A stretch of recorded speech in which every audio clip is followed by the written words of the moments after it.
Bien dans mon immeuble, avec Loiselet et Desgremont présente. Sud Radio, les incontournables de la copropriété. Thomas Binet. Nous sommes avec notre consultant Philippe Loiselet, patron de Loiselet et Desgremont, qui nous informe tous les vendredis soirs sur l'ensemble des sujets liés à la copropriété. Et on aborde aujourd'hui la question du comptage de l'eau et du chauffage dans les copropriétés. Bonsoir Philippe Loiselet. Bonsoir Thomas Binet.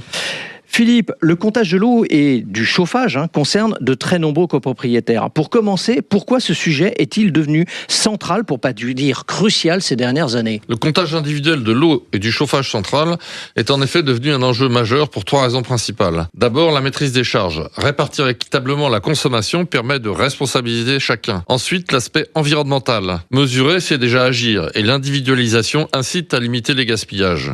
Enfin, il y a la réglementation européenne et française qui incite plus que fortement à des solutions de comptage individuel. Alors justement Philippe, beaucoup de copropriétaires confondent le comptage individuel et la répartition des charges collectives. Pouvez-vous nous clarifier un petit peu cette différence ? Oui.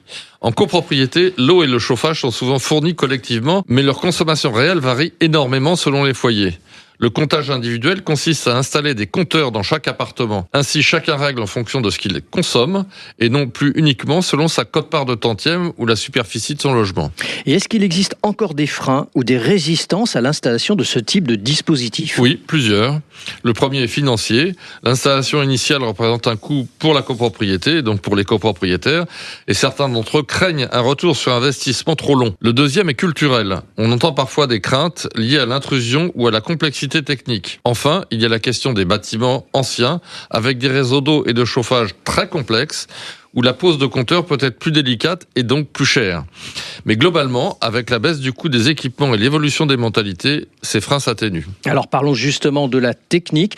Quel type de compteurs sont disponibles aujourd'hui pour les copropriétaires ? Concernant l'eau, on utilise désormais majoritairement des compteurs divisionnaires électroniques ou mécaniques, souvent équipés de modules radio, pour pouvoir relever la consommation à distance, ce qui évite le principal écueil rencontré dans le passé, l'absence des occupants lors des opérations de relève des compteurs, ce qui est obligé à des calculs d'apothicaire. Désormais, on peut relever les compteurs, que l'occupant soit présent ou pas. Et pour le chauffage, Philippe, ça se passe comment ? Pour le chauffage, on a 2 options. Les répartiteurs électroniques sur les radiateurs existants ou bien des compteurs d'énergie thermique en pied de branchement.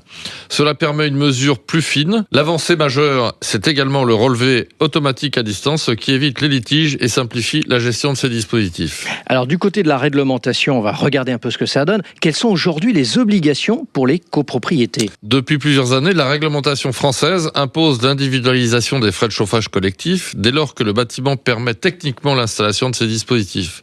Pour l'eau, la loi n'impose pas le comptage individuel, mais l'encourage fortement, et c'est une tendance de fond. Alors certaines copropriétés craignent que la complexité entraîne plus de conflits. Quel est votre point de vue sur ce sujet ? Au contraire, les conflits naissent souvent du manque de transparence. Quand vous disposez du relevé exact et daté, il ne reste plus beaucoup de place pour le doute et les conflits. On peut dire que globalement, la précision réduit les tensions. Au demeurant, je vous en prie. Certains pensent que les syndics incitent au comptage parce que ça leur facilite le travail. C'est une idée complètement fausse. Ouais. Le comptage, ça complique le travail des syndics. Il est plus facile de faire une règle de 3 que de relever tous les compteurs. La précision est faite. Merci à vous Philippe. On vous retrouve vendredi prochain à 18h50 pour un autre numéro d'Oser Investir, les incontournables de la copropriété. Et pour ce qui me concerne, je vous donne rendez-vous dimanche matin dès 9h27 sur Sud Radio dans la matinale week-end. Sud Radio, les incontournables de la copropriété. Thomas Binet. Avec Loiselet et Desgremont, bien dans mon immeuble.